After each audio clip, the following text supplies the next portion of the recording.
Bismillahirrahmanirrahim. Assalamualaikum warahmatullahi wabarakatuh. Alhamdulillah wassalatu wassalamu ala Rasulillah wa ala alihi wa ashabihi wa mawala. Raditu billahi rabba wa bil islam dina wa bi Muhammadin nabiyyan rasulah. Bapak-bapak dan ibu-ibu, ikhwan akhwat, jemaah kuliah duha Masjid Istiqomah rahmatullah. Hari ini adalah awal dari minggu tenang.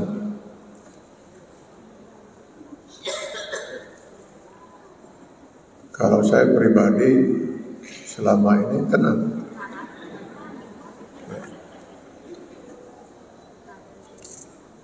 Saya tidak pernah seumur hidup ini berkampanye. Saya tidak pernah menjadi juru kampanye. Saya hanya mencoba melaksanakan tugas dan kewajiban saya sebagai seorang muslim untuk mengingatkan saudara-saudara saya sesama muslim dari apa yang saya tahu dan saya yakini. Termasuk pada hari ini saya ingin menyampaikan, kalau ada yang belum mungkin mengikuti hasil multaqo ulama di Jawa Barat pada tanggal 28 Januari yang lalu.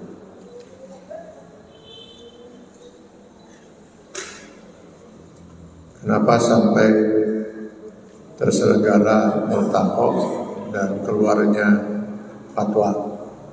Ya. Karena kita sangat yakin betul bahwa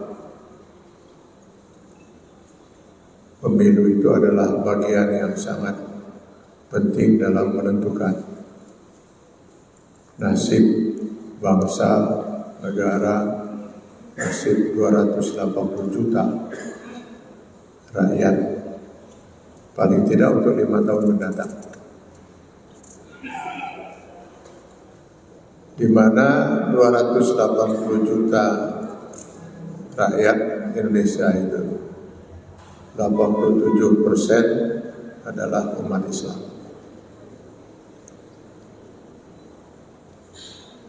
Maka tanggal 14 Februari yang akan datang, di hari yang sangat akan menentukan apakah negeri ini akan semakin semrawut, nauzubillah min dzalik, ataukah mudah-mudahan negeri ini akan mengalami perubahan ke arah yang lebih baik. Semua ini akan ditentukan pada tanggal 14 Februari yang akan datang. Jadi di tanggal 14 Februari tersebut, hari yang akan menentukan warna dari kehidupan kita dalam berbangsa bernegara, akan menentukan nasib 280 juta rakyat. Dan dari pandangan Islam ini bukan hanya sebatas menentukan selamat tidaknya kehidupan kita di alam dunia yang fana ini saja, bahkan akan menentukan pula selamat tidaknya kita di yaumil akhir nanti. Mengapa?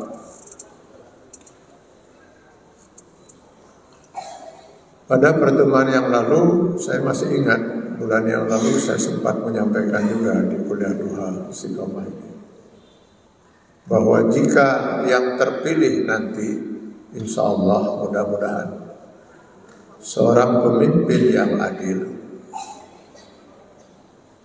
maka selamatlah negeri ini.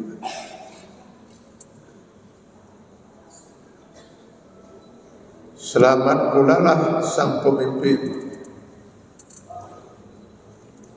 karena di dalam sebuah hadis Allah Subhanahu wa taala menjanjikan lewat Rasulnya, sab'atun yuzilluhumullah fi zilli wa ma la zilla illa zilluh.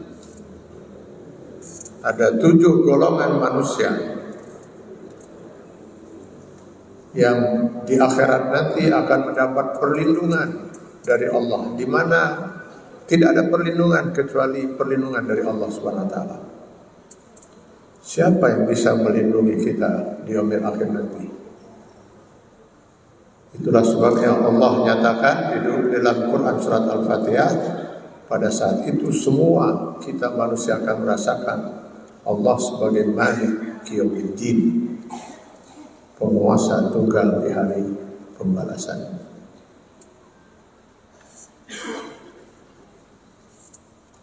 Namun ada 7 golongan manusia, kata Rasulullah SAW, yang akan mendapat perlindungan dari Allah. Mereka akan masuk surga tanpa hisab.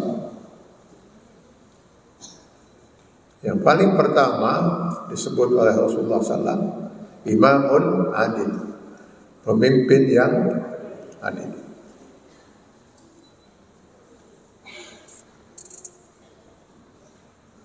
Kenapa seorang pemimpin yang adil? Yang nanti akan menentukan selamat tidaknya seseorang di akhirat bagi orang mukmin itu hisab dan mizannya. Pertama dihisab dulu, diambil hisab. Selama mulai dari akil balik sampai sakratul maut, per detik berapa yang menjadi amal ibadah, berapa yang menjadi dosa. Jika amal ibadahnya kemudian nanti ditimbang lebih berat dari dosanya, selamatlah dia. Amma man sakulat mawazinuhu fa huwa fi 'ishatin radiyah. Tapi kalau ternyata timbangannya itu menunjukkan bahwa dosanya justru yang lebih berat dibanding ibadahnya, celakalah dia.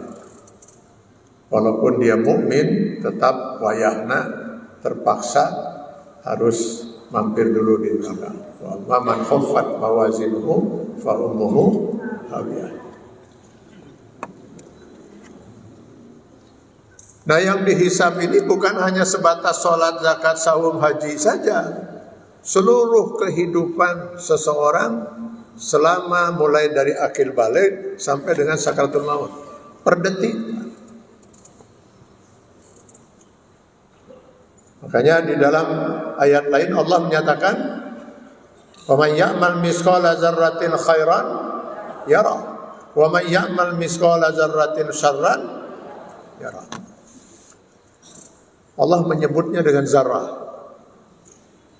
Zarrah itu sesuatu yang saking kecilnya tidak bisa dilihat oleh mata telanjang.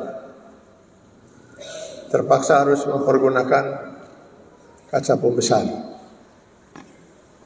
Sekecil itu akan dihisab. Apakah itu ibadah atau dosa? Di seluruh kehidupan kita.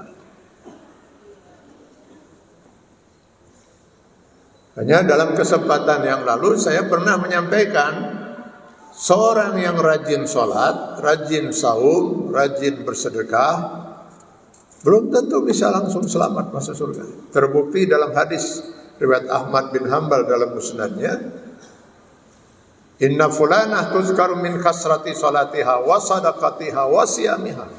Ada seorang wanita di masa Rasulullah SAW dikenal karena banyak sholatnya, banyak sedekahnya, dan banyak saumnya. Maksudnya banyak itu di samping yang wajib, dia banyak melakukan ibadah-ibadah, sholat sunnah, saum sunnah, dan bersedekah. Dan kata sahabat yang mengadu pada Rasul, kalau mau dicari tandingannya di masyarakat ini, nggak akan ketemu wanita sehebat dia dalam ibadah-ibadah itu. Saking luar biasanya ibadah wanita ini, Aisyah radhiyallahu anha sempat menduga, kalau boleh saya menduga ini wanita mesti ahli surga.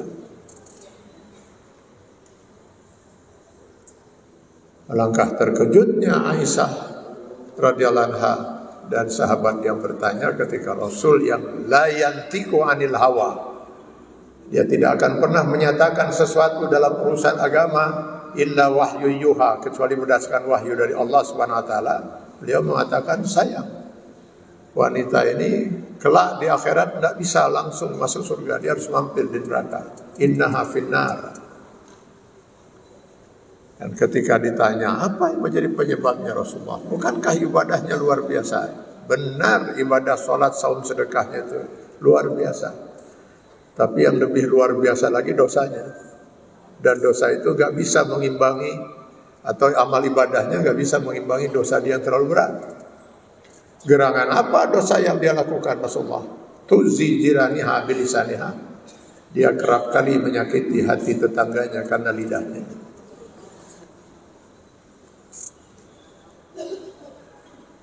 Kita sudah terlalu lama di negeri ini diracuni pemikiran kita umat Islam ini dengan pemikiran-pemikiran sekularisme gitu.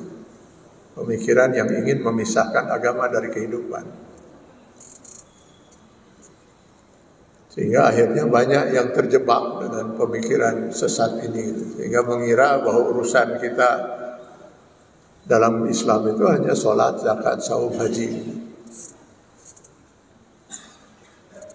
Bahkan kalau kita lihat nanti yang akan menentukan itu lebih banyak amal ibadah dalam kaitan hablum minan nas.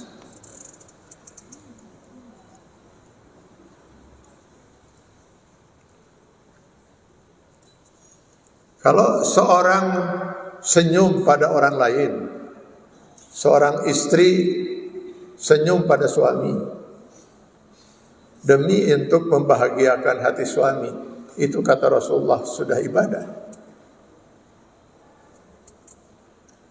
Apa sih susahnya senyum? Sekedar menarik urat-urat di sekitar bibir ini, tak kadar gitu. Rasanya saya belum pernah melihat ada orang senyum sampai keringetan.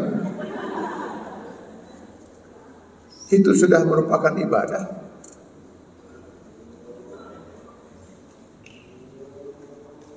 Kalau dalam hadis lain Rasulullah mengatakan Anda membuang duri dari jalan, kita lihat ada duri di jalan, dengan niat karena Allah, lalu kita buang duri itu ke sampah demi agar jangan sampai ada orang lain yang celaka karena keberadaan duri itu.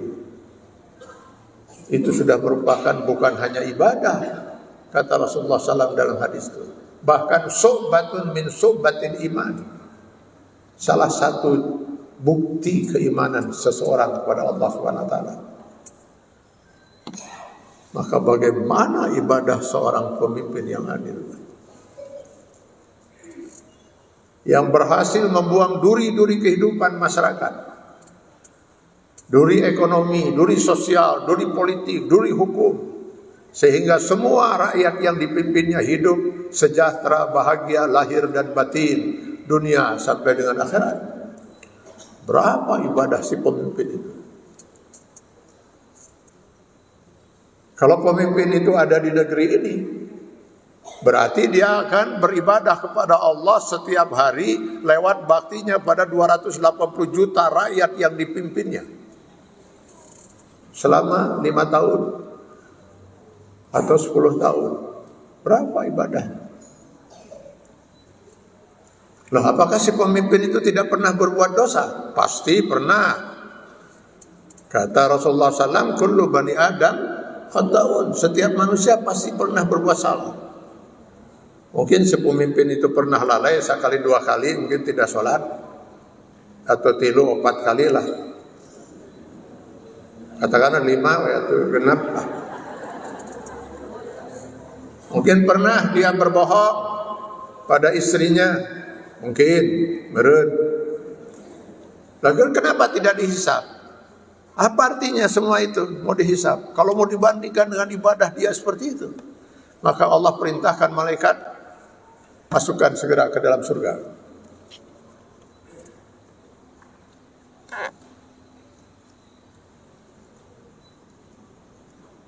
Nah, masalahnya kemudian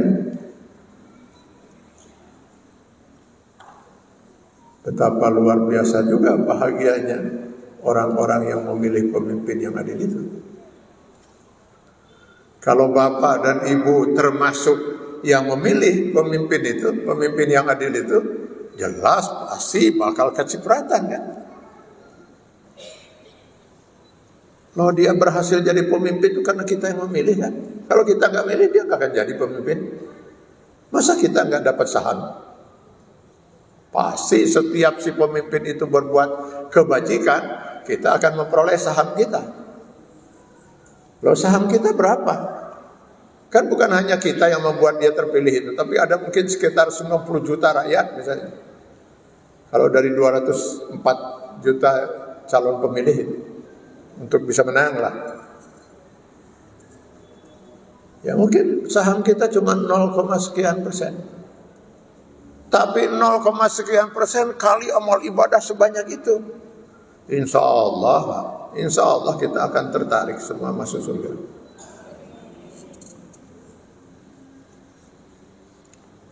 Masa si pemimpin yang adil sendiriannya masuk surga? Padahal kita yang memilihnya kan itu.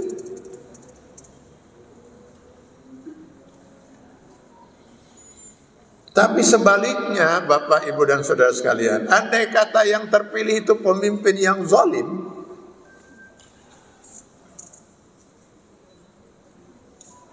maka kata Rasulullah SAW dalam hadis yang lain yang diriwayatkan oleh Ad-Dulaimi, yang dikutip juga oleh Imam Al-Ghazali dalam kitab Minhajul Abidin, sittatun yadkhuluna an-nar qabla al-hisab bi sittatin. Ada 6 kelompok manusia dari umatku, kata Rasulullah. Kalau orang kafir sudah pasti. Ini dari umat Islam, dari umat Rasulullah SAW. Ada 6 kelompok manusia yang akan masuk neraka jahanam tanpa hisab. Makanya nanti mereka juga bangga itu di akhirat. Saya juga sama, tidak dihisab. Kan masuknya ke neraka, Pak. Yang paling pertama sekali disebut oleh Rasulullah SAW dalam hadis ini adalah al-umara bil jur, para pemimpin karena kezalimannya.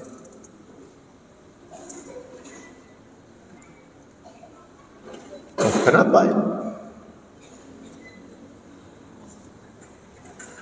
Apakah si pemimpin itu tidak pernah beribadah sebagai seorang muslim? Pasti, masa gak pernah beribadah? Masa ada muslim gak pernah sholat?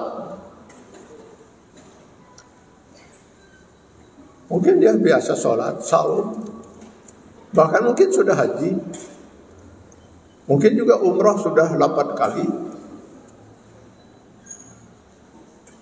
Lalu kenapa tidak dihisab? Apa artinya ibadah-ibadah itu semua? Kalau mau dihisab nanti dibandingkan dengan timbangan dosanya sebagai pemimpin yang zalim. Kalau tadi di dalam hadis riwayat Ahmad bin Hambal, seorang wanita yang luar biasa ibadah, sholat, saum, sedekahnya saja akhirnya masuk neraka jahanam hanya karena menyakiti perasaan tetangganya dengan lidahnya. Kalau nanti di dalam hadis sahih Bukhari diriwayatkan ada juga seorang wanita akhirnya masuk neraka jahanam hanya karena menzalimi seekor kucing.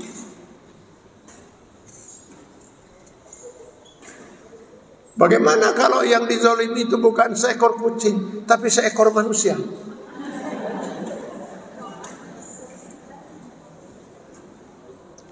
Bagaimana kalau yang dizalimi itu bukan hanya seorang manusia, tapi yang dizalimi itu 280 juta rakyat selama 5 tahun, selama 10 tahun. Mau masuk surga dari pintu yang mana, Pak?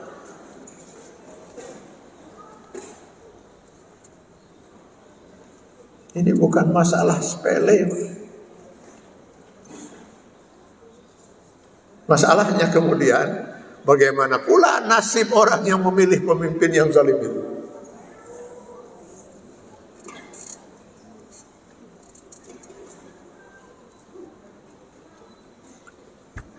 Kalau Bapak Ibu perhatikan di dalam Al-Quran, ada yang oleh Allah disebut dengan ad-dal. Seperti dalam surat Al-Fatihah itu, di ujung ayat surat Al-Fatihah itu, waladdallin. Artinya apa itu? Orang yang sesat. Orang yang sesat itu setiap orang yang keluar dari Shiratal Mustaqim, garis yang lurus, jalan yang lurus. Shiratal Mustaqim itu adalah kehidupan seorang muslim yang sesuai dengan Quran dan Sunnah. Setiap orang melanggar aturan Allah, aturan Quran dan Sunnah, maka dia sudah keluar dari garis sesat. Dia nggak akan sampai ke tujuan. Keluar dari garis. Nah, itu yang orang-orang sesat. Ada yang keluar dari garis itu karena memang tidak meyakini dia harus berada di garis itu. Nah, itu kafir. Ada yang keluar dari garis padahal dia yakin dia harus berada dalam Shiratal Mustaqim. Dia yakin dengan kebenaran Al-Quran dan Sunnah, tapi dia melanggarnya. Nah, dia juga sama, keluar dari garis.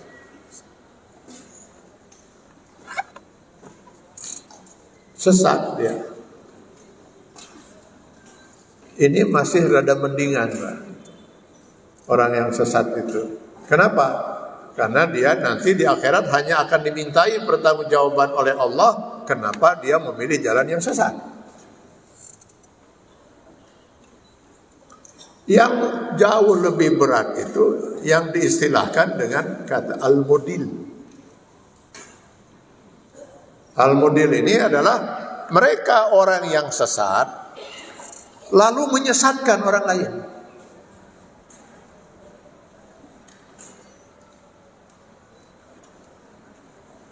Di akhirat nanti, silakan baca Quran surat An-Nahl ayat 25. Di dalam Quran surat An-Nahl ayat 25 itu, mereka harus memikul dosa-dosa mereka karena kesesatan mereka secara sempurna. Yahmiluna auzarahum kamilatan yaumal qiyamah. Wa auzaril lazina yudillunahum bighairi ilm. Dan sekaligus mereka harus memikul dosa-dosa orang-orang yang mereka sesatkan. Ah, ini berat ini.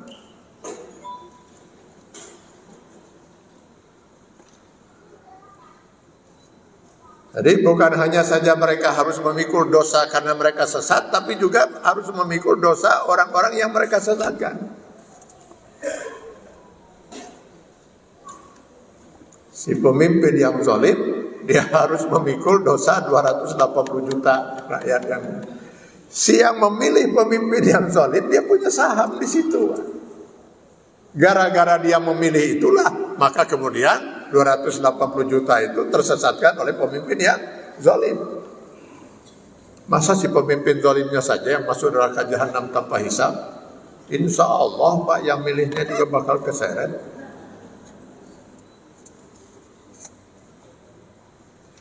Ini bukan masalah sederhana, bukan masalah kecil.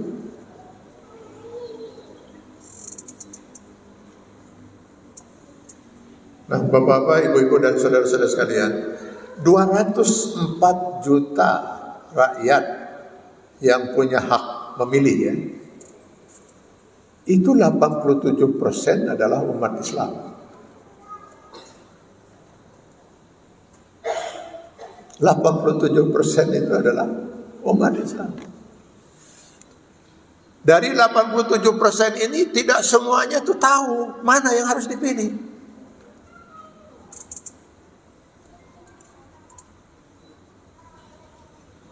Sehingga mereka sebenarnya memerlukan bimbingan dari mereka orang yang tahu,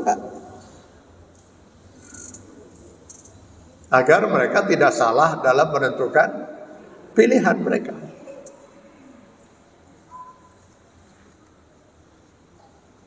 Lah yang tahu itu siapa, Pak? Orang yang berilmu. Orang yang berilmu itu disebut dalam bahasa Arab alimun. Kalau yang berilmu itu banyak jumlahnya, maka disebut ulama.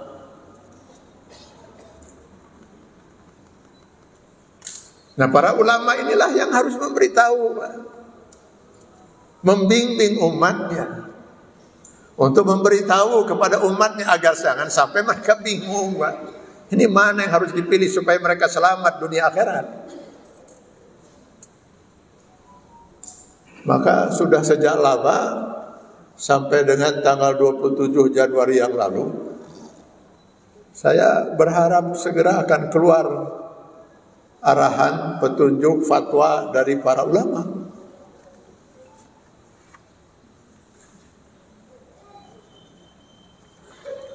Terutama dari ormas-ormas Islam yang besar, termasuk juga mungkin majelis ulama.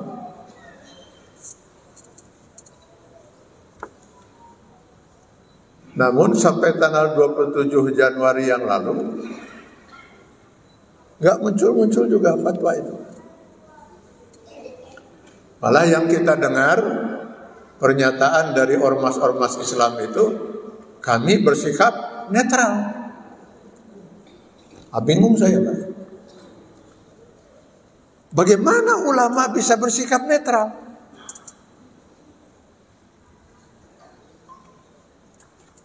Netral itu kalau dalam mobil, Pak. Maju enggak, mundur tidak, belok kanan tidak, belok kiri tidak, diam aja gitu. Bagaimana ulama bisa bersikap netral seperti itu?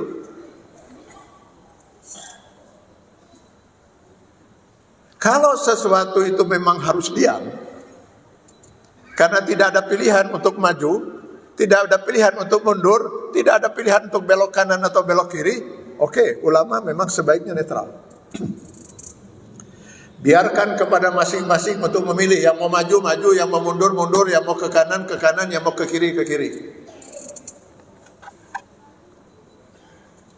Tapi kalau sudah jelas harus ke kanan, tidak boleh ke kiri. Kalau jelas harus maju, tidak boleh mundur, gak bisa ulama netral.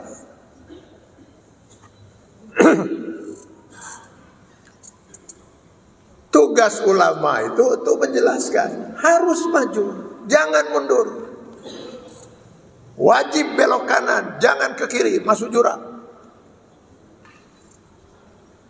Tugas ulama itu adalah amar ma'ruf nahi munkar. Sebenarnya bukan tugas ulama dalam pengertian yang sempit. Siapapun yang berilmu itu adalah alim. Bapak-bapak, ibu-ibu yang hadir di sini mudah-mudahan semuanya ulama. Orang yang berilmu lalu dia bertanggung jawab dengan ilmunya itu kepada Allah dan dia hanya takut kepada Allah, dialah ulama. Innama yakhshallahu min ibadihil ulama. Siapapun yang tahu harus memberitahu. Coba lihat Quran surat Al-Asr. Wal asri innal insana lafi khusrin. Demi masa semua manusia itu dalam kerugian. Rugi di dunia, rugi di akhirat. Siapa yang rugi? Semua manusia. Innal insan. Lalu dari sifat yang umum itu Allah kecualikan dengan huruf istisna illa, kecuali mereka yang memenuhi 4 kriteria ini. Yang pertama amanu, mereka yang beriman. Yang kedua wa amilus shalihat. Yang ketiga wa tawasau bil haq. Saling ingat mengingatkan dalam kebenaran. Yang keempat wa tawasau bis sabr. Saling ingat mengingatkan dalam kesabaran. Siapa yang harus saling ingat mengingatkan itu? Setiap muslim yang ingin selamat. Bukan hanya ulama dalam pengertian yang sempit. Jelas sekali Al-Quran itu mengatakan innal insan, bukan innal ulama, bukan innal ustad lafi khusrin. Innal insan, siapa saja manusia kalau mau selamat, dia harus mengingatkan. Ketika dia tahu, dia harus memberitahu pada saudaranya. Walaupun cuma satu ayat, kata Rasulullah, kan itu dalam hadis.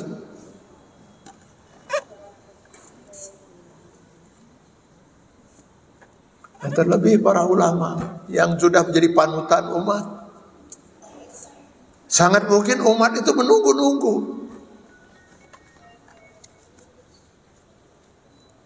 Kok bisa netral? Ini halal, ini haram, jelas. Masa ulama netral? Kami netral sajalah. Terserahlah umat mau menikmati yang halal atau yang haram. Lalu andai kata kemudian banyak umat melakukan yang diharamkan karena mereka tidak ngerti kalau itu haram, siapa yang harus bertanggung jawab di akhirat nanti? Umat paling dalam yaumil hisab akan mengatakan, ya Allah, kami salah pada waktu itu menentukan pilihan kami. Karena kami tidak ngerti. Kenapa yang ngerti itu pada diam?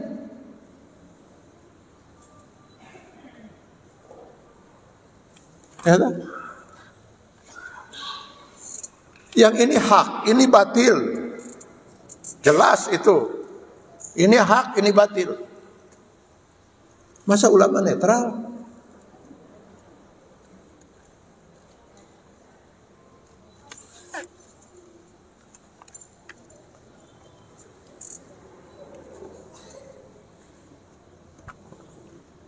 Dan membiarkan kepada umat, silakanlah beristihad atau silakan istikharah. Masa sudah jelas halal dan haramnya perlu istikharah lagi? Ini daging sapi halal, daging babi haram. Silakan istikharah, ya Allah, mohon hamba mendapat petunjuk. Mana yang boleh saya makan? Ya yang halal jelas.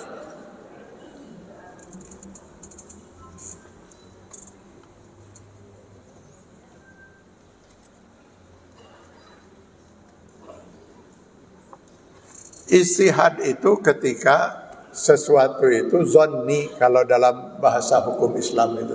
Zonni itu meragukan, Pak. Ragu, jadi 50-50 ini mana yang benar, apa ini atau ini terus. Nah, disitulah ruang ijtihad. Kalau dalam usul fikih itu ruang ijtihad itu hanya pada yang zonni. Apakah zonninya itu meragukan hukumnya itu karena memang tidak ada dalilnya dalam Quran dan Sunnah? Di Quran tidak ada, dalam hadis juga tidak ada dalilnya. Maka berijtihad.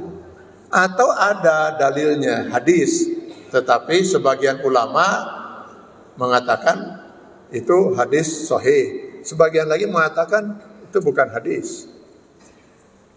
Atau ada hadisnya sahih, cuman maknanya multi tafsir. Bisa berarti ini, bisa berarti itu. Disitulah ruang ijtihad. Kalau sesuatu itu sudah pasti, tidak boleh lagi ada ijtihad, Pak.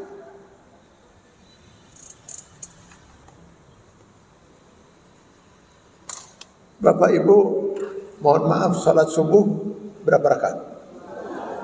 2. Salat subuh 2. Sama kalau itu di tempat lain.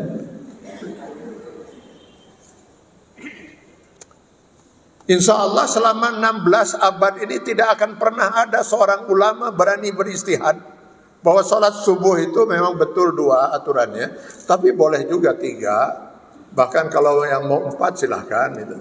Nggak akan ada, Pak. Kenapa? Dalilnya qat'i, Pak. Jelas Rasul melaksanakan sholat subuh itu 2 rakaat. Nggak ada diberikan peluang selain itu, Pak.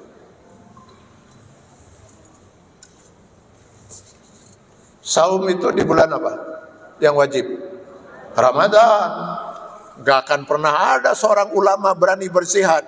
Ya sebenarnya boleh lah di bulan lain juga gitu kan. Yang mau di Rabiul Awal, Rabiul Akhir, mau di di Sa'ban, terserahlah. Gak bisa. Dalilnya qat'i, Pak.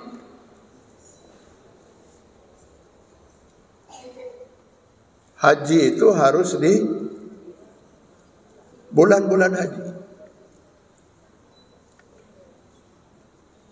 Jadi kalau kemudian ada seorang cendekiawan dari Jogja waktu itu, saya nggak tega menyebutnya Muslim gitu, karena pernyataannya ini jauh sekali dari nilai Islam. Dia mengatakan, kenapa kita harus dibingungkan dengan antrian haji, Pak? Ini akibat karena kita itu hanya menentukan ibadah haji itu pada bulan-bulan tertentu saja. Sekarang bebaskan saja umat melaksanakan haji kapan saja, seperti umrah. Yang mau melakukan haji di bulan Safar misalnya, silakan. Nah, itu sebabnya saya keberatan untuk menyebut dia cendekiawan Muslim. Jelas Al-Quran mengatakan bahwa ibadah haji itu hanya ashhurum ma'lumat, hanya di bulan-bulan tertentu. Gak bisa di bulan lain. Bahwa wukuf di Arafah itu mutlak harus tanggal 9 Zulhijjah. Jangankan di bulan lain. Seorang wukuf Arafah tanggal 10 Zulhijjah tidak sah hajinya.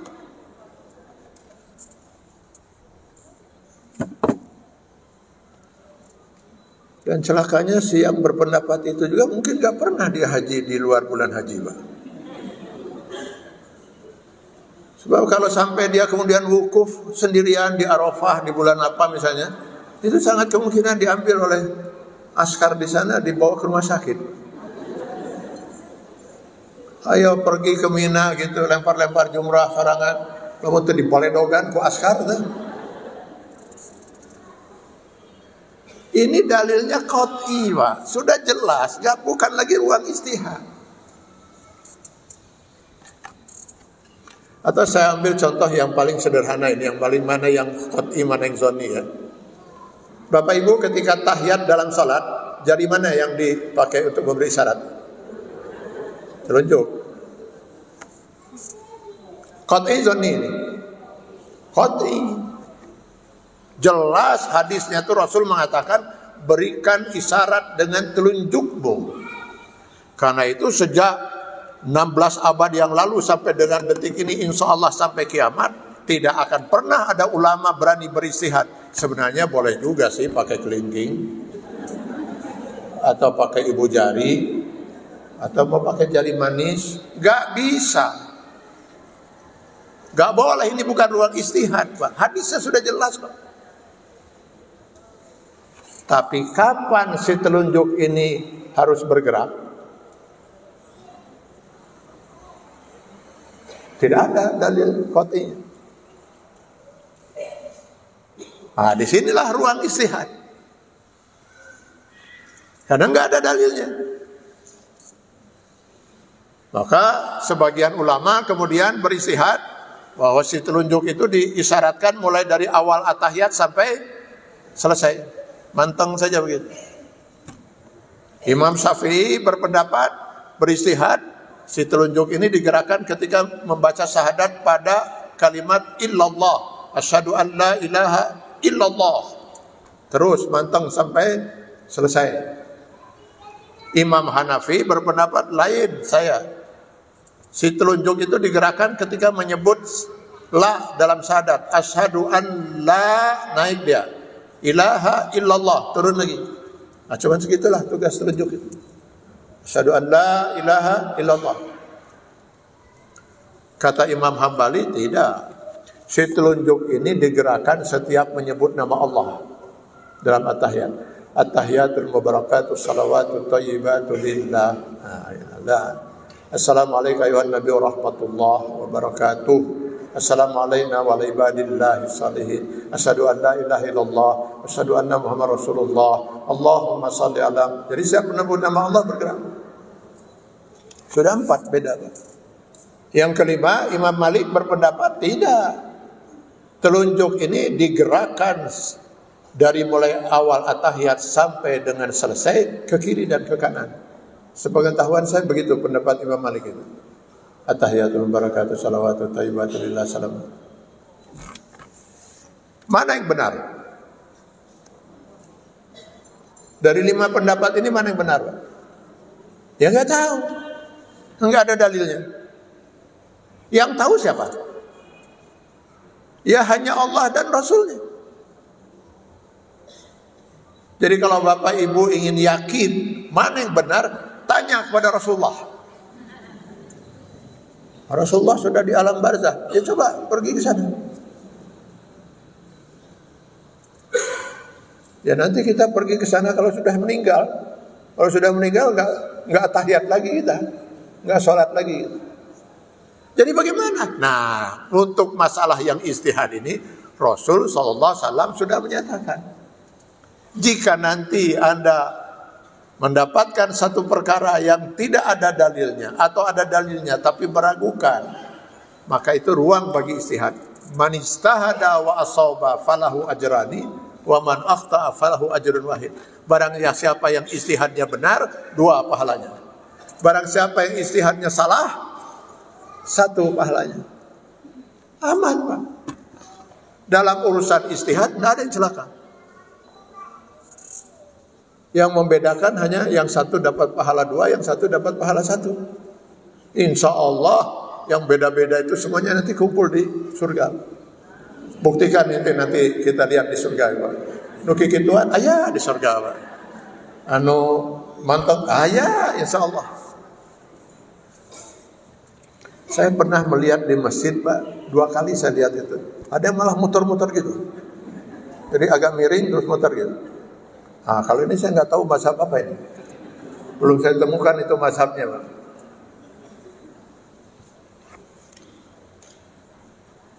Jadi marilah kita saling menghormati. Di sini ruang istihad. Kita saling menghormati. Orang mau memilih ini silakan. Orang mau memilih yang begini-begini silakan. Kalau itu ruang istihad.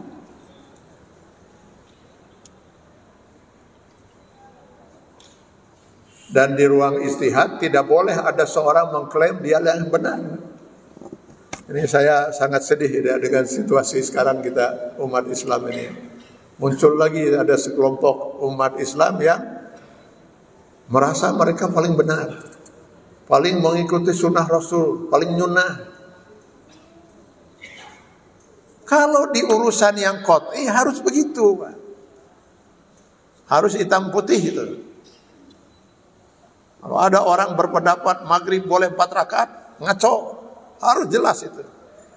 Tapi kalau dalam ruang istihad, harusnya kita saling menghormati satu dengan yang lain. Sehingga sampai ada katanya yang tidak mau sholat di masjid tertentu. Ketika ditanya, kenapa kamu tidak mau sholat di masjid itu? Telunjuknya beda dengan kita. Beda, curugnya jeung urang. Itu utek-utekannya. Allah ini.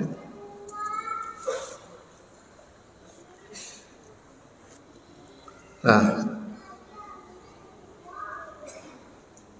kalau pemilu yang lalu, Pak, termasuk yang pemilu lalu lah, ulama itu tidak berfatwa misalnya dan memberikan kepada masing-masing umat, sudahlah istihad masing-masing atau silahkan istikharah dan lain sebagainya. Asal sependapat.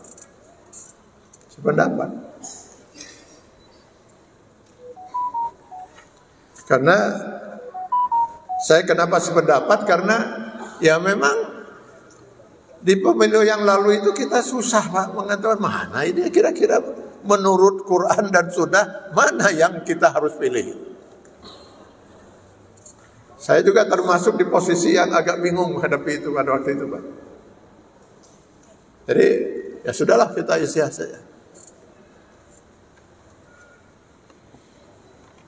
Tapi kalau sekarang, Pak, pemilu 2024 ini, menurut Bapak Ibu ini zonni qat'i, Pak. Qat'i, Pak, betul, qat'i ini. Jelas ada satu yang harus kita pilih. Ini bukan zonni, Pak. Kalau kita berpegang pada Quran dan Sunnah. Nah kalau kita tidak berpegang pada Quran dan Sunnah, berpegang pada apa sebagai seorang muslim, Pak? Kan itu ukuran pertama kita. Baru nanti kriteria-kriteria yang lain. Soleh dulu, Pak. Muslim dulu, harus dia soleh. Baru kriteria yang lainnya. Kenapa? Lo tujuan hidup kita ini bukan dunia, Pak. Silakan baca Al-Qasas 77. Wabtaghi fima ataqallahu daral akhirah. Itu tujuan hidup kita, Pak. Mencapai kebahagiaan akhirat. Kebahagiaan dunia itu digambarkan oleh Allah Subhanahu wa taala dengan wala tansa nasibaka minad dunya. Hanya jangan lupakan nasibmu di dunia. Tujuannya akhirat. Maka harusnya pemimpin yang kita pilih itu pemimpin yang bisa membawa kita kepada kehidupan di akhirat. Syukur-syukur kalau bisa membawa kehidupan kebahagiaan di dunia. Saya ambil contoh sekarang. Bapak ibu punya anak gadis. Enggak, bukan nanya. Ya, punya anak gadis misalnya gitu. Lalu ada 3 pemuda yang melamar anak gadis itu. Yang paling pertama akan bapak ibu tanyakan pada anak gadis itu dari 3 pemuda itu, apa? Agamanya. Muslim atau tidak? Begitu anak gadis ibu mengatakan dari 3 ini 1 misalnya bukan muslim, out. Sudah harus keluar itu. Al-Baqarah ayat 221 jelas menyatakan itu. Seorang wanita muslimah tidak mungkin dipimpin oleh seorang pemimpin yang kafir. Ini urusan bapak ibu mau menyerahkan anak gadis untuk dipimpin. Karena seorang suami itu adalah pimpinan tertinggi dalam rumah tangga. Ar-rijalu qawwamuna 'alan nisa. Untuk memilih seorang pemimpin, untuk memimpin anak gadis ibu dan sekaligus nanti memimpin anak-anaknya, cucu bapak ibu, yang paling mungkin banyak cucu itu berapa ya? Dari 1 anak gadis itu. Ya saya kira paling banyak 12 lah. Ya paling banyak. Itu harus dipilih seorang pemimpin yang muslim.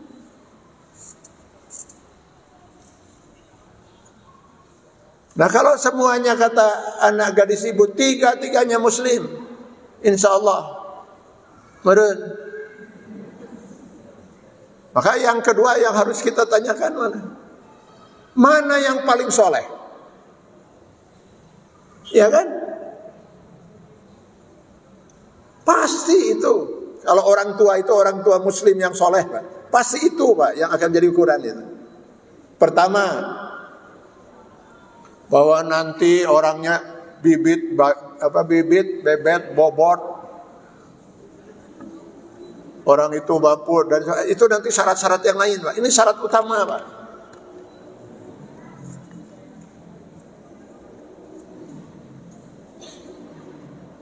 Nah, kalau kemudian ternyata semuanya 3-3-nya muslim.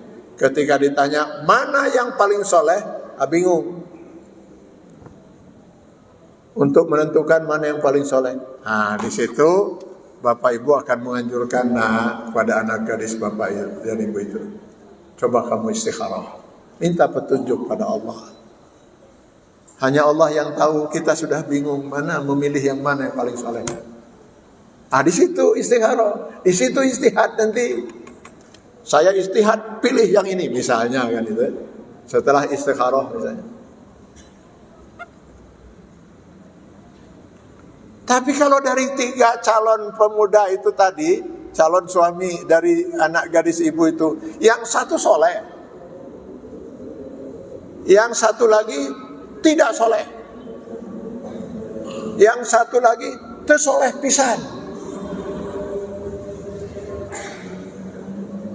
yang satu soleh, yang satu tidak soleh pisan. yang satu lagi itu soleh. Masa harus istihad? Masa harus istikharah?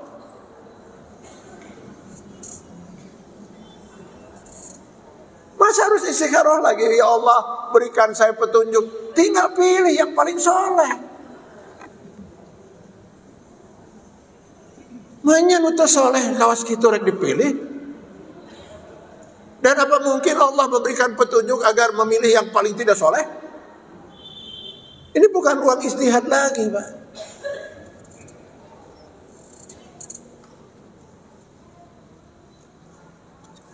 Jadi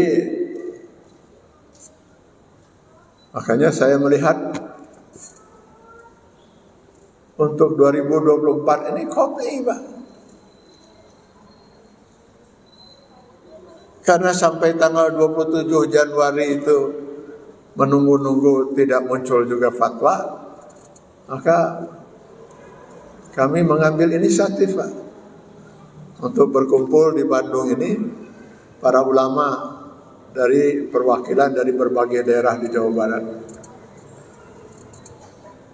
Ya, terbataslah tempatnya. Sebenarnya tempat itu terbatas hanya untuk 200 orang. Maka kita pilih betul siapa yang bisa kita undang. Walaupun akhirnya ikut juga tokoh-tokoh Islam di Jawa Barat hadir dan sebagainya, jumlahnya mencapai 265. Setelah kita membahas masalah ini, sepakatlah kita untuk mengeluarkan fatwa. Tanggal 28 Januari 2024 yang lalu. Bahwa umat ini harus dibimbing. Harus diarahkan. Apakah umat nanti mau mengikuti atau tidak, itu urusan mereka. Kewajiban kita adalah menyampaikan. Kalau bahasa Rasulullah SAW, wa ma alaina illal balagh. Tidak ada kewajiban bagi kami kecuali sekedar menyampaikan.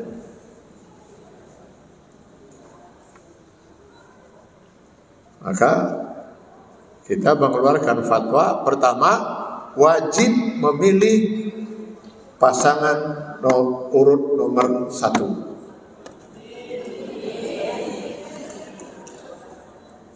Wajib, Pak. Wah, wajib itu hukumnya ya wajib. Yang kalau tidak dilaksanakan dosa. Berani mempertanggungjawabkan? Saya nyatakan di depan wartawan pada waktu itu, insya Allah saya siap pertanggungjawabkan ini dunia akhirat. Saya siap pertanggungjawabkan itu.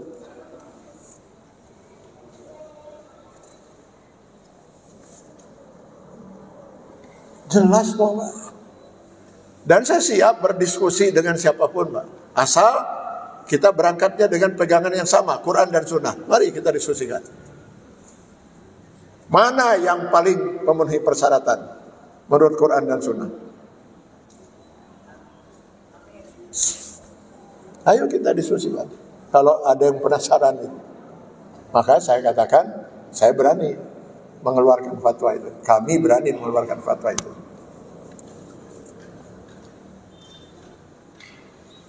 Nih, menghindari kalau Bapak Ibu mungkin ada yang belum mengenal saya, Pak.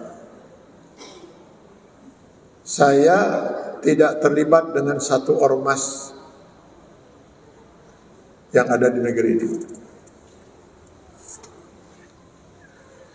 Dan tidak terlibat sama sekali dengan satu partai pun yang ada di negeri ini. Bukan karena gak laku. Insya Allah saya ingat saya ada 4 partai yang pernah menawarkan saya untuk bergabung. Alhamdulillah saya menolaknya. Kenapa? Saya belum yakin bahwa yang diperjuangkan itu sesuai dengan apa yang seharusnya diperjuangkan oleh kita sebagai seorang muslim. Saya yang pribadi.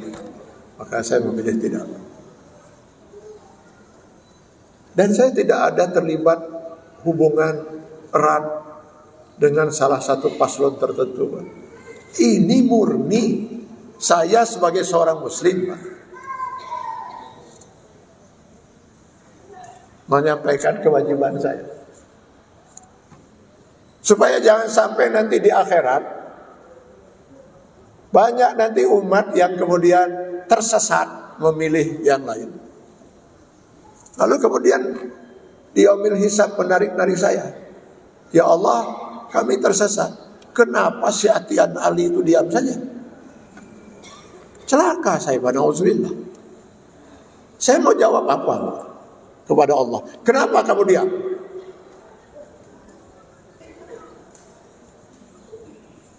Karena itu mudah-mudahan semua yang hadir sekarang di sini mudah-mudahan siap untuk menjadi saksi di akhirat nanti bahwa si Atian Ali sudah menyampaikan kewajibannya untuk seperti itu.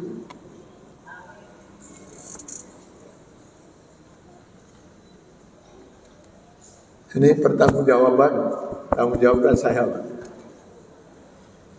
Lalu yang kedua,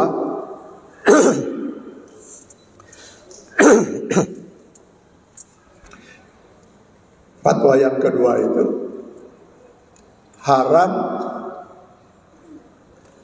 memilih calon yang berbuat curang.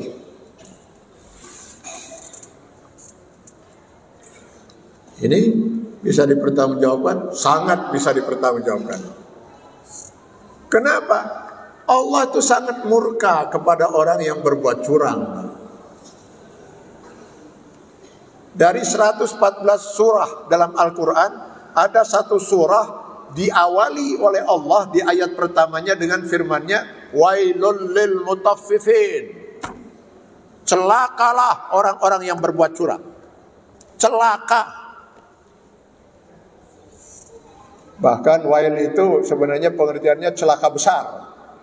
Sebagian lagi ulama ahli tafsir mengatakan menghubungkan kata wail ini dengan satu tempat di neraka. Neraka wel. Seperti pada ayat wailul lil musallin.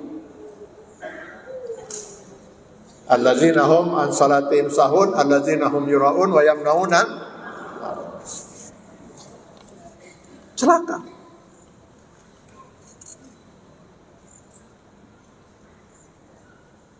Masa umat Islam akan memilih yang celaka?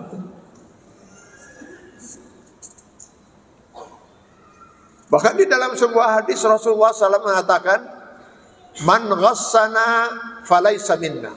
Barang siapa yang berbuat curang, barang siapa yang berbuat tipu daya, dia bukan termasuk golongan kami, kata Rasulullah. Berat ini, Pak. Kalau bukan termasuk golongan Rasul, lalu golongan siapa, Pak? Jauh lebih berat lagi kalau yang berbuat curang itu seorang penguasa. Ini ada hadis khusus untuk mereka, para penguasa itu. Ma min abdin yastar'ihi Allahur ra'yah yamutu yawma yamut wa huwa ghasin li ra'yatihi illa harramallahu alaihi jannah. Siapapun hamba Allah yang diberi kepercayaan oleh Allah memimpin rakyat, lalu dia pergunakan kekuasaannya itu untuk menipu, berbuat curang terhadap rakyatnya, lalu dia mati dalam keadaan seperti itu, kata Rasulullah, artinya dia tidak sempat bertobat, atau dia sudah bertobat tapi taubatnya tidak memenuhi syarat taubat nasuha, karena itu tidak dikabulkan oleh Allah, meninggal. Apa kata Rasulullah dalam hadis itu? Allah haramkan baginya surga. Allahu Akbar. Harramallahu alaihi jannah. Berat ini, Pak.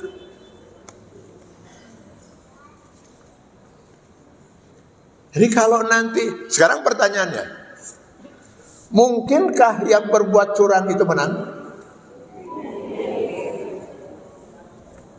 Sangat mungkin.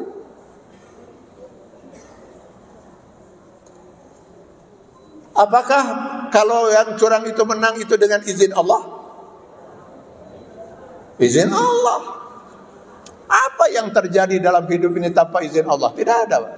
Man zallazi yasfa'u indahu illa biizni.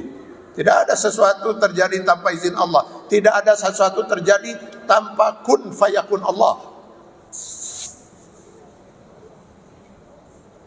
Lalu kenapa yang curang itu kok bisa menang? Sama saja dengan pertanyaan. Ada orang berbuat maksiat, itu dengan izin Allah tidak? Dengan izin Allah. Kalau tanpa izin Allah, apa kuasa dia untuk berbuat maksiat? Lalu masalahnya kenapa diizinkan oleh Allah? Nah, dia memang ingin maksiat. Masa orang yang berniat berusaha maksiat lalu oleh Allah ditakdirkan ke masjid? Allah itu bukan hanya Tuhan orang mukmin saja.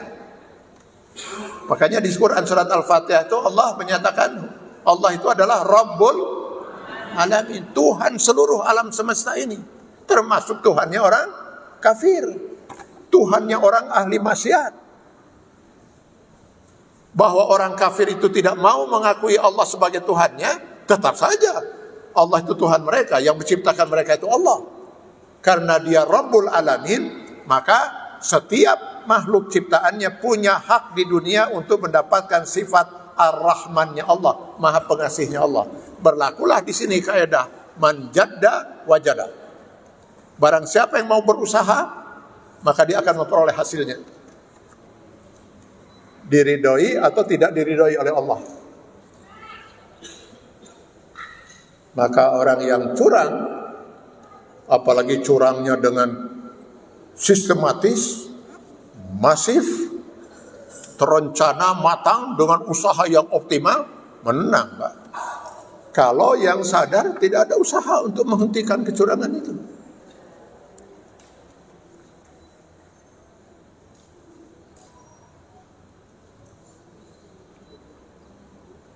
Tapi apakah diridhai Allah? Boro-boro. Jadi bayangkan kalau pemimpin yang terpilih itu adalah pemimpin yang dimurkai oleh Allah karena dia curang, lalu dia akan memimpin negeri ini selama 5 tahun. Artinya negeri ini akan dipimpin oleh orang yang dimurkai oleh Allah, yang memperoleh jabatannya dengan cara yang diharamkan oleh Allah. Mungkinkah negeri ini akan diberkahi dan diridhai Allah? Ngeri, Pak. Makanya kita menyatakan haram memilih yang termasuk berbuat curang itu apa? Ada satu bentuk curang yang sangat dibenci juga oleh Allah Subhanahu wa taala. Bahkan Rasulullah SAW dalam 2 hadis itu menyatakan laknat, yaitu riswah, sogok menyogok. Dalam satu hadis Rasulullah mengatakan laknatullah ala rasi wal murtasi. Allah melaknat orang yang menyogok dan yang disogok. Hadis riwayat Ibnu Majah. Di hadis riwayat Ahmad, la'ana Rasulullah SAW ar-rasi wal murtasi war rais. Ditambahkan di situ bukan hanya yang menyogok dan yang disogok saja, tapi yang menjadi perantara di antara keduanya, yang menghubungkan antara yang menyogok dengan yang dicogok. Yang menyogoknya dari pusat itu pelaksananya di daerah misalnya itu kan, itu penghubung itu. Atau yang mungkin bawa-bawa koper yang isi uang itu, Pak, itu termasuk perantara itu.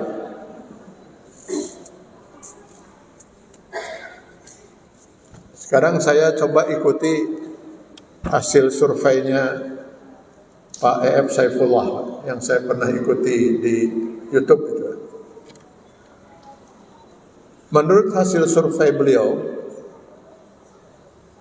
yang sudah menerima dari 204 juta calon pemilih yang berhak memilih, yang sudah menerima sedekah. Ada yang namanya sedekah, ada yang namanya hadiah, ada yang namanya bansos, ada yang ya. Dari 204 juta itu yang sudah menerima itu 47%. Setengahnya, hampir setengahnya. Jadi kurang lebih 90 juta orang.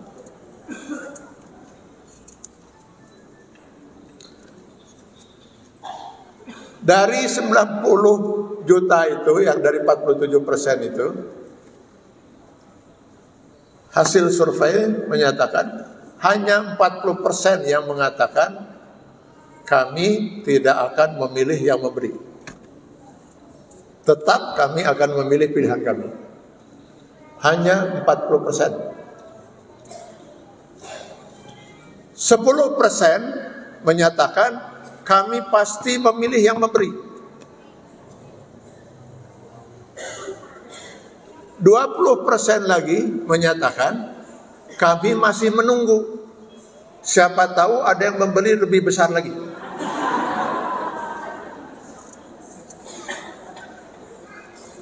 Jadi kurang lebih yang akan memilih itu karena pemberian itu 30%. Ngeri, Pak.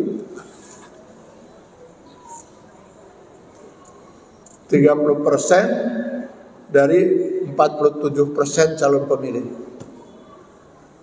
Pantaslah ada upaya yang luar biasa itu melakukan sogok menyogok ini. Nggak peduli laknat Allah lagi. Sehingga itulah yang kemudian disorot dananya dari mana dan seterusnya itu. Bahkan katanya yang harusnya diterima bulan lalu ditahan dulu. Biarlah orang rakyat kelaparan dulu, gak apa-apa. Yang penting ini harus diberikan hanya pada menjelang sampai seperti itu.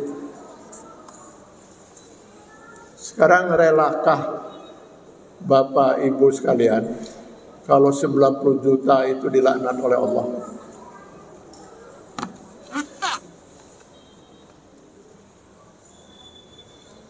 Maka dalam berbagai kesempatan saya menyampaikan itu kepada mereka yang sudah dapat itu. Tolak pemberian menjelang pemilu ini.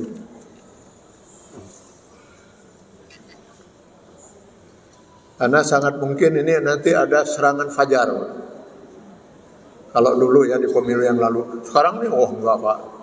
Fajar, subuh, pagi, siang, sore, malam ada serangan itu Pak. Malah tengah malam ada itu. Tolak. Lalu bagaimana dengan yang sudah kami terima? Kenapa diterima? Lah katanya sedekah. Jadi Anda terima waktu itu karena itu sedekah? Ya, sudah, nggak ada masalah. Agar Anda tidak termasuk yang dilaknat oleh Allah Subhanahu wa taala, haramkan diri Anda untuk memilih si pemberi. Sebab kalau tadinya Anda ingin memilih si X, lalu ini memberi, akhirnya Anda jadi memilih si pemberi, maka Anda sudah kena sogok. Anda berhak untuk mendapat laknat. Jadi haramkan diri Anda untuk terpengaruh memilih yang memberi. Kalau nanti ada serangan lagi, serangan fajar lagi gitu, bagi-bagi lagi, sedekah, ini hadiah dan lain sebagainya.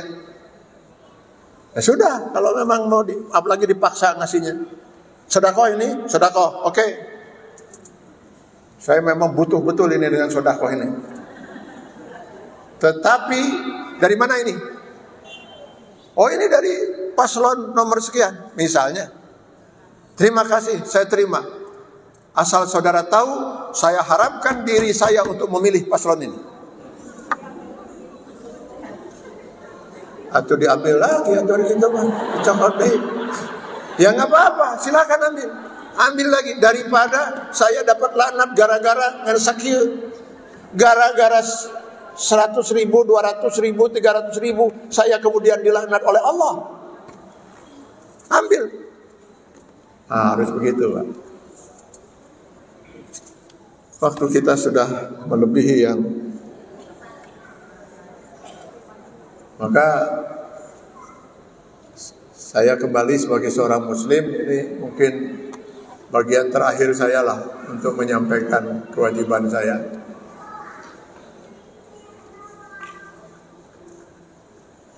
Tanggal 14 ini akan menentukan selamat tidaknya bangsa, negeri, dan 280 juta rakyat.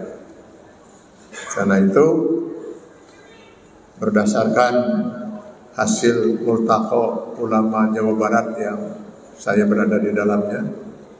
Waktu itu, marilah kita umat Islam tanggal 14 itu jangan sampai tidak datang ke TPS. Pergunakan hak pilih. Kalau di pemilu yang lalu saya masih mengatakan kalau seseorang tidak mau mempergunakan hak pilihnya memilih golput, itu hak dia kan secara hukum. Ya, gak masalah juga gitu, memang bingung kita mau milih yang mana ini. Untuk kali ini saya berani mengatakan wajib memilih, Pak. Haram golput, Pak. Kenapa? Sudah jelas ada satu yang harus dipilih. Andai kata kita kemudian tidak memilih yang satu ini, sangat mungkin yang tidak harus dipilih itu menang. Wajib memilih, jangan golput. Lalu nanti masuk ke TPS, buka surat itu di depan petugas itu. Sebelum masuk, buka saja. Karena sudah terlalu banyak sekarang ini cerita bahwa ada orang yang rajin nyeblosin, nusuk-nusuk. Hampir sebulan yang lalu di Taipei sudah 51.000 itu ditusuk semua. Baik sekali orang itu ingin membantu orang lain gitu ya, membantu nusukin. Sekarang ramai lagi di Malaysia, sama. Persoalannya dari dulu juga termasuk, jangan-jangan yang di pelosok-pelosok itu mereka gak pernah milih apa-apa. Siapa yang mengawasi mereka ya? Jangan-jangan dibantu dipangnusukan. Nauzubillah. Perlihatkan itu surat itu kepada petugas, betulkah belum ada tusukan itu? Kalau tidak ada baru kita masuk ke bilik.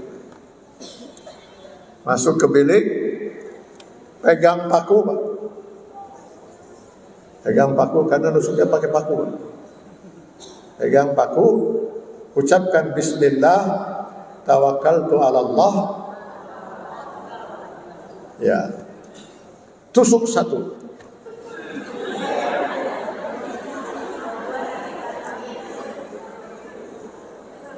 Sebab kalau nanti Bapak Ibu menusuk 2, apalagi 3, maka surat suara Bapak Ibu akan dinyatakan tidak sah. Kenapa? Loh, 3-tiganya ditusuk. Atau 2 ditusuk. Tidak sah. Suara Bapak Ibu akan dinyatakan tidak. Supaya surat suara Bapak Ibu itu dinyatakan sah, wajib memilih satu. Billahi taufiq wal hidayah. Assalamualaikum warahmatullahi wabarakatuh. Inilah yang dapat kami sampaikan. Mohon maaf bila ada kurang dan lebihnya, dan mudah-mudahan ini bermanfaat. Wassalamualaikum warahmatullahi wabarakatuh.